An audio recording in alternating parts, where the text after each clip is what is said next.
Hi guys, it's Aegis here. So today I'm going to do a different style of video because I've seen a lot of content creators talking about different cards that probably like save them or like they define as good, like top 5 best, top 5 worst, all this kind of things. So I've decided to also do mine one on the cards that we have in 2020. So last year is been 13 days since we enter a new year. As of my recording date is the 13th. So I've picked 5 cards that I feel impressed that is being released last year. So of course I'm not going to cover all the cards, but covering the cards that I do have, I do play, and like I actually use them. So might not be like what the kind of top 5 or like most impressive cards that you think, but you can see my take and then share with me which 5 cards or maybe 3 that you think impress you that is being released last year. Yeah. So my number 5. So I'm going to go from the lowest to the highest of the cards that I feel impressed. Just picking 5. So again, might not be what you think, but let's see what it is. So my top 5 is Dream Speeding Relentless Asha. So I think a lot of people don't quite remember Asha anymore, because Asha has been like released, then get some people to play, and just disappear. Like you never see the deck in standard, you never see the deck in premium, especially when Katrina got banned in premium, and you basically just didn't see Neo Nectar at all. But when this card released, it gives you a little bit of new mechanic that you generate a token that is like a plant token, but that token is going to copy your Vanguard power and crits, which is kind of like some other Genesis unit that you see recently, like from the premium collection, the Stride, or before they got another grade 3 that can copy, and recently another grade 2 promo that can copy. It's kind of similar. But the Flower Fairy token actually copies what's on the Vanguard. So if you already put a Force 2, and if you already get the Usher skill to pump another 10k crit that also get copied over, that's new by that time. And it's quite straightforward. What you have to do is to just build your board, sack them for Flower Fairy tokens, and maybe have another Usher on the field, so that every single turn you can do simple things. You just generate tokens, attack. Yeah. And with plant tokens, it's quite easy to refill your board, and you can get some cards in your hand to guard with. So during that time, when the next stage set is actually out, I think the most stable build is Oatmeal. But if you're asking me if I want to get someone to get into Vanguard, I will actually pick an Asha deck and tell them to play. Not only is because it's a female character that easy to attract people to get into the game, but her effects is quite simple. So it's like, okay, I play this card, and it gives you a token, what you have to do is to have maybe like 2 tokens and play the tree stage Counterblast enjoy your every card. Or use the starter Asha, sack tokens, and just build yourself a Firefly token, or even just this. Just Soul Blast one and sack the units and build a Firefly token. Easy. You don't need to teach your opponents a lot of things, like the new player a lot of things. You just tell them, oh, this skills is easy. You just need to have this and this on the field, or you just need to kill 2 of your cards and you get this, and then you attack. Then through there, you can teach them like what a drive check is, what a damage check is, how important is building your board, looking at your hands, because all the skills are easy. If you're going for optimal, you need to think, oh, because of this, you need to call this grade 2, else you need to call this grade 2, you need to call this grade 2. Then they already need to like keep looking at the cards, looking at the effects, and the brain will probably be exploding. If you're going for a Gear Chronicle, then it's even like crazier, because like now you have this grade 4 and you have this grade 4, and you need to have this on the field or this card on the field so that you can discard as a grade 3. There's so many things, but with Asha, I think it's the most simple. So yeah, a bit of unfortunate that we didn't get to see Asha appear like as a kind of a meta, or at least appearing more in premium, since we don't have any extra support for Flower Fairy tokens. But she's my top 5, and I still think she's great. Yeah. So entering top 4 is Overlord the Cross, because the Cross gives the Overlord deck a lot bigger meaning. In the past, when the end first released, like people would say, oh, Withstand Nightmare comes again, but when you actually play it, it's kind of scary, but it's not that scary, because there are chances that you have 1 card in hand after you discard 3, and you I say 2 cards, and you think, oh, I'm not going to hit the draw triggers, and then you suddenly hit the draw triggers, and your hand size get too big, which is not big at all, but when you look at the end skill, it's too big, and you can't use that part. But with the Cross, you can do it. So this actually makes Overlord decks a lot more stable, even though you still relying on the end. You still need to discard a lot of cards. You won't keep a lot of cards in hand, and you are kind of forced to play a rushing style, or like get a crit in order to win. No crit, no win. This kind of situation. Some people say that, but with the Cross, you make the deck a lot stable. And in the past, whenever a new Overlord releases, a lot of people play it, and usually those Overlords aren't that impressive. They don't guarantee win your games, but they are stable. But since we get into V era, the Overlord build is never called stable. Like the first Overlord, what makes the deck actually stable is Waterfall, and after that, the ends out, probably people prefer to play Master, because you can simply just wipe your opponent's board, get another token that can have 3 drives, or you can have 4 drives, and you don't need to care about too much, and Master can gain himself a crit. Yeah.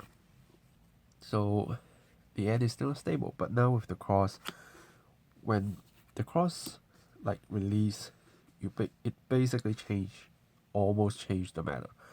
People just spam the Cross with the ends because they can simply just withstand again, and like even people go 12 crits so that they can just go all in and see if they can win from there.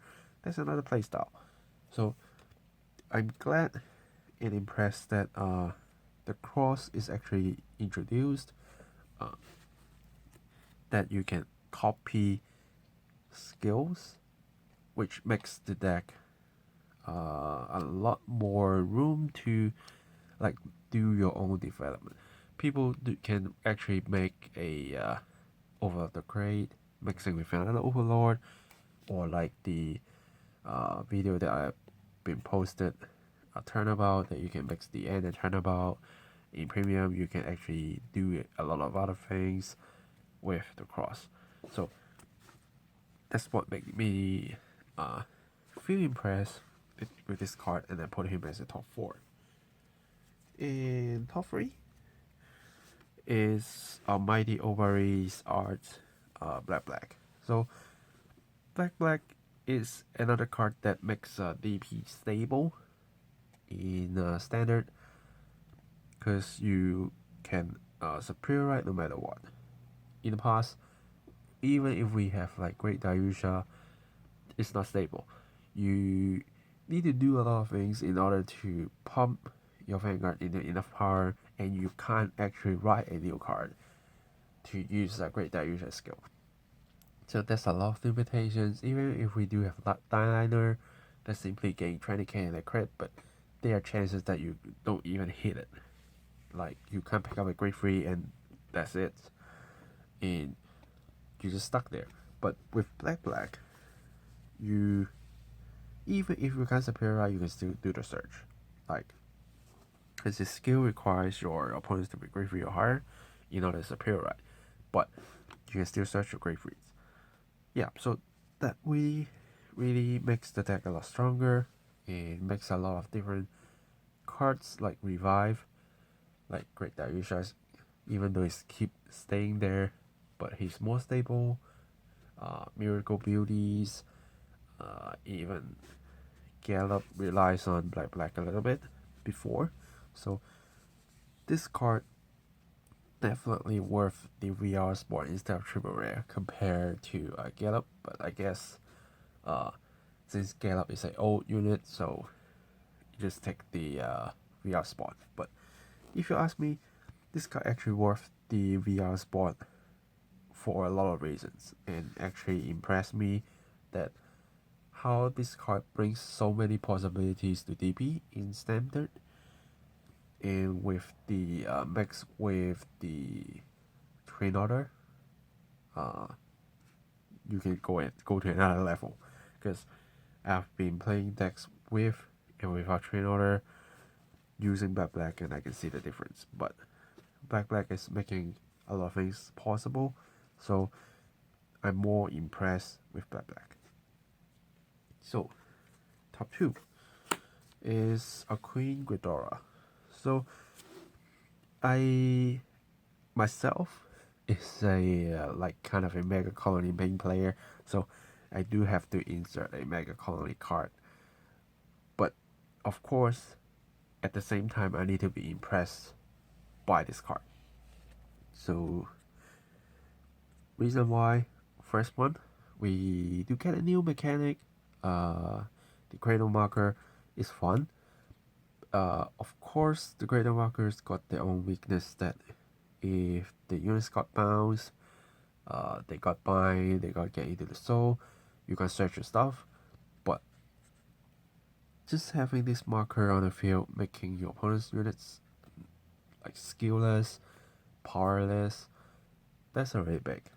Because even though they can kind of remove their cards, but they still kind of -1. And if they need to call over or actually retire the unit, you also gain yourself some cards. So that's already impressive. And the second skill, which is like the Great 4 Ghidorah skill, but at the same time pumping this unit and the unit that being called for 10k, is really impressive. Not only in standard but in premium. Because in the past with premium, when I rely on the old Ghidorah, it's like 11k. Yes, she does a lot of things, call restrictions, counter charge, a lot of things. But I can't rush my opponents. I need to play slowly. But if I'm facing like a very rush deck, and I don't even have the time to prepare myself to stay that long, I lose the game. But with the new Ghidorah, if I see my opponent is going to rush me, at the same time I can also rush them, because what I need to do is just have a regard to kill, have a healthy mice in my deck, have some good attackers, and I can just do like 5 attacks and with power pump, with cradle markers, making the units weaker, at the same time going all force in, like full power going in, and I'm like, now give me all your hands so that you can't rush me again. So the Ghidorah card actually makes the tempo of Mega Colony from slow to a way faster pacing. So that's why I feel really impressed. Not only in premium, in standard I can actually do the same thing, but at the same time I can also use the cradle markers mechanics to slow my opponents down, so that I can still play a slow game. At the same time I can play a quick game. Not like in the past that we need to rely on critical triggers in order to rush, but now with new Ghidorah, with cradle markers, we actually can control our own tempo. Of course, there are times that we still get rushed, but I think with the new Ghidorah release, we do have a lot improvement, I have to say. So that's why I'm impressed. So, talking about the last card, you probably won't be able to guess this, but if you do, well done. Which before I actually make this video and start thinking, I never like get this card in my mind, but when I start thinking, okay, what cards impress me, this one really stays top, and it is our order card, HASATA Vanguard. So why this card is so impressive is like, when this card released, a lot of people just look at it and say, okay, I play this card, I put a card in from my hand to my soul, I look at the top cards of my deck and I add a card into my hand, so I -2 to get 1, so totally at -1. So what's the benefit of using this card? And there's a lot of cases, I think, that people trying to like showcase this card. Even like the Japanese YouTubers, Gamers Dogma, they make quite a few videos to have decks that you need to use this card, trying to push it. But I don't think watching those videos are quite fun, and you can see the possibilities, but as meta wise, this card never get pushed. And by the time this card released, I think most people think this card is best to put in like a Tsukuyomi deck, because you need to have that much Tsukuyomi in your soul. And this card is a great one, so helps you to tune those. That's why you put that in. But then when we also look at like what Tajikasi can do, and people just keep saying Gaia is trash. Of course, it depends on how you build the deck. But if you directly compare with the impact from Anger Blader, I think there are people just think Anger Blader is way stronger. And when they don't want to play Gaia, they want to play Anger Blader. What they find the result to build a deck is actually using the Bangle, because you only can play one Anger Blader by that time. And what you can do, just max out your great researchers, max out your great one that allows you to move gauges, max out your lesser redirect so that you can pick it up, and max this out so that you have another chance to search for your Anger Blader. And you could suddenly see how impressive this card is. It's like, okay, so if my cards get limited, or like I can't play a lot of those cards, what can I do? Search it.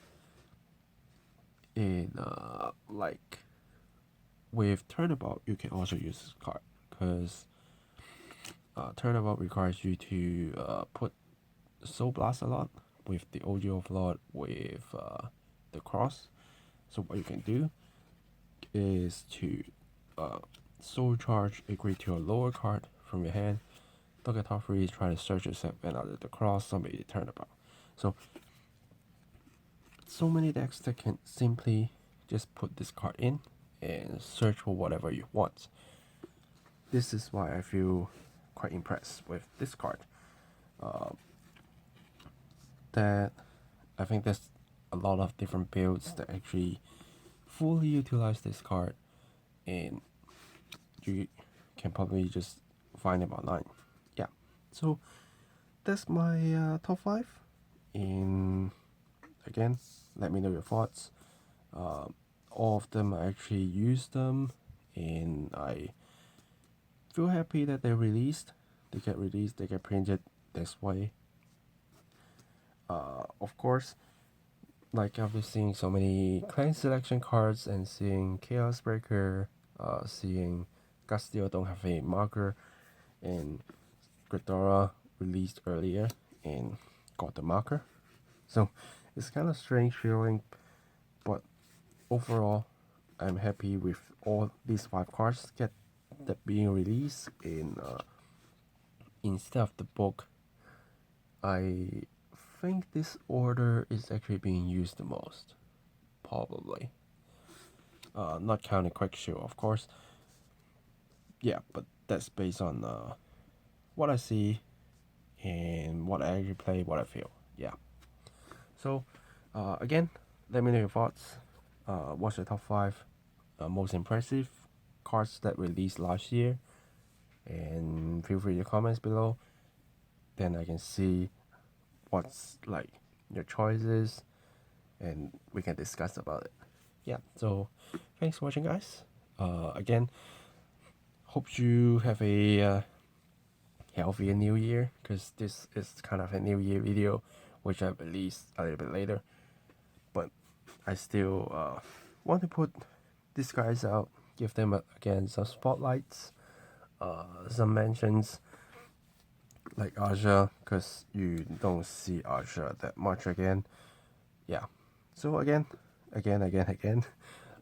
comments, let me know your top 5, and I will see you guys in the next video. Signing off.